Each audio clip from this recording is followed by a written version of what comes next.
Bismillahirrahmanirrahim. Assalamualaikum warahmatullahi wabarakatuh. Sahabat pendengar Radio Suara Padang dimanapun Anda berada. Semenjak kita kenal, saya jadi bingung ini dokter apa jurnalis apa penulis, itu gimana pula?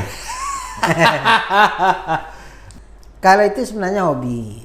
Hobi. Ya, jadi kalau menulis itu hobinya memang dari mahasiswa sudah menulis. Sudah berapa buku sekarang?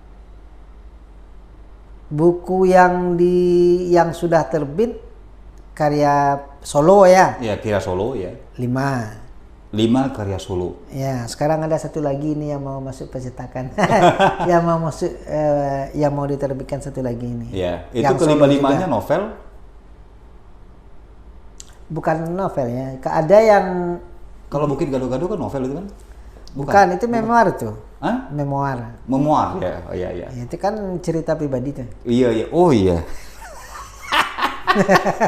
Menceritakan diri sendiri. Ya, iya, itu iya. memoir. Jadi ada 3 memoir saya. Memoir. Pertama buku Meretas Jalan. Kedua Cintaku Bersemi di Bukit Gado-Gado. Yang ketiga Nikmatnya Perjuangan. Meretas Jalan, Cintaku Bersemi di Bukit Gado-Gado, Nikmatnya Perjuangan. Kalau Anda membacanya itulah dia Elvirzon Amir.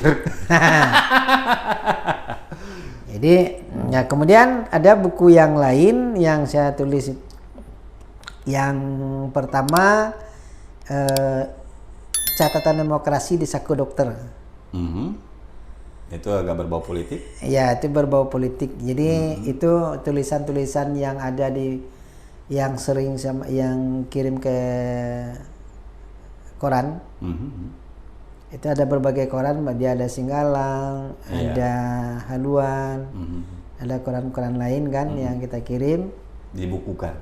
Kemudian itu dibukukan karena dia banyak muatan cerita-cerita politik, muatan politik, maka dikasih judulnya Catatan Demokrasi di Saku Dokter. Kemudian yang kedua ini yang Otasi Karabe itu kan. Nah, kalau Otasi Karabe itu bahasa Minang full. Oh iya, yang kemarin bukunya dikasih ke saya ya. Ya.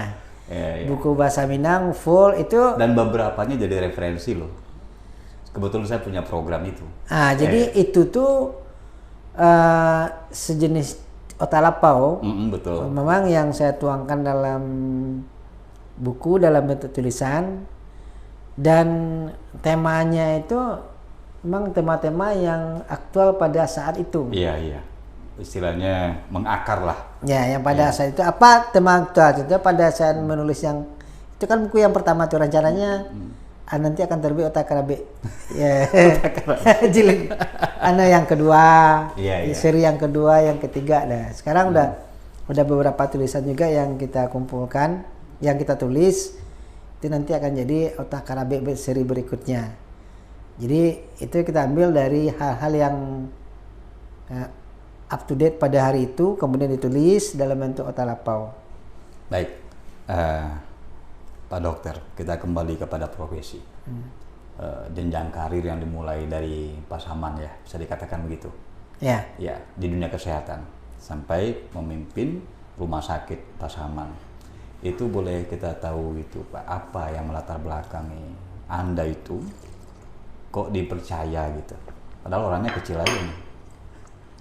Nggak, saya kalau kepercayaan orang saya nggak tahu juga ya. Masalahnya bagi saya yang udah sering juga saya prinsipnya begini. Saya sebagai prajurit terserah apa kata komandan. Nah, jadi pada saat saya ditempatkan ke panti, mau pantinya, oke, enggak apa-apa. Ketika tamat dari spesialis kemudian disuruh ke Simpang 4 juga enggak ada masalah. Walaupun saya tahu bagaimana kondisi Simpang 4 pada saat itu. Iya. Karena pada tahun 2003 itu Simpang 4 itu hanya sebuah kecamatan. Betul. Dan ada Ibnu Sina di situ yang tidak lebih dari hanya seperti sebuah puskesmas rawatan. Belum bisa katakan rumah sakit besar. Dan sekarang? Jadi Tapi karena saya disuruh ke situ, Mhm. ya saya terima sebagai spesialis. Kemudian begitu di sana, ya 6 bulan di sana, Mhm. kemudian saya di ini, Evision, Ditunjuk. ya Evision jadi direktur di Pampatnya. Mhm. Karena itu perintah ya saya terima. Jadi masalahnya sama perintah. Ya, Sebagai seorang prajurit menjalankan perintah ya.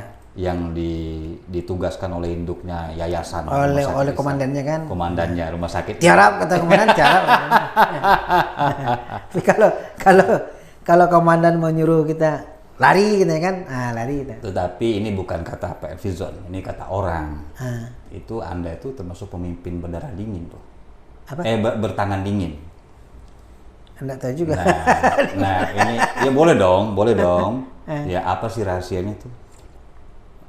Rumah sakit Simpang 4 yang tadinya itu belum bisa dikatakan sebuah rumah sakit, masih sifatnya apa namanya? Puskesmas pembantu ya, puskesmas rawatan. Apa namanya? Puskesmas rawatan, tahu-tahu menjadi rumah sakit besar. Bisa dikatakan rumah sakit besar sekarang itu.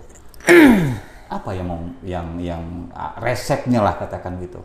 Apakah ini bentuk target atau memang fashion Anda ada di situ untuk membentuk sebuah rumah sakit besar? Saya dalam hidup gini ya, memang ada punya visi, punya cita-cita, ya. ada. Jadi setiap kali saya berada di mana, itu saya punya visi tertentu. Harus meninggalkan sesuatu. Bukan harus ada yang saya capai selama saya di situ. Iya. Jadi mulai dari puskesmas juga begitu dulu kan. Di puskesmas saya 3 tahun, dalam 3 tahun saya harus begini. Ya alhamdulillah selama di puskesmas itu saya dapat jadi dokter teladan. Yang kedua, walaupun dokter teladan 2 di kabupaten ya, tapi lumayan lah. Berarti Pak dokter ini suka tantangan ya. Nah kemudian juga yang kedua saya dapat puskesmas saya itu jadi puskesmas PHBS namanya, Pembudayaan Hidup Bersih Sehat untuk kabupaten. Artinya untuk kabupaten Pasaman, sebuah puskesmas yang baru pada saat itu, alhamdulillah saya tidak tertinggal. Ada beberapa prestasi yang saya peroleh, ya kan, untuk tingkat kabupaten, tingkat provinsi memang enggak. Jadi ada hal yang saya kejar, Nah, inilah yang saya usahakan selama di puskesmas. Apa targetnya? Kita harus menjadi puskesmas yang walaupun tidak terbaik, tapi masuk puskesmas yang baik.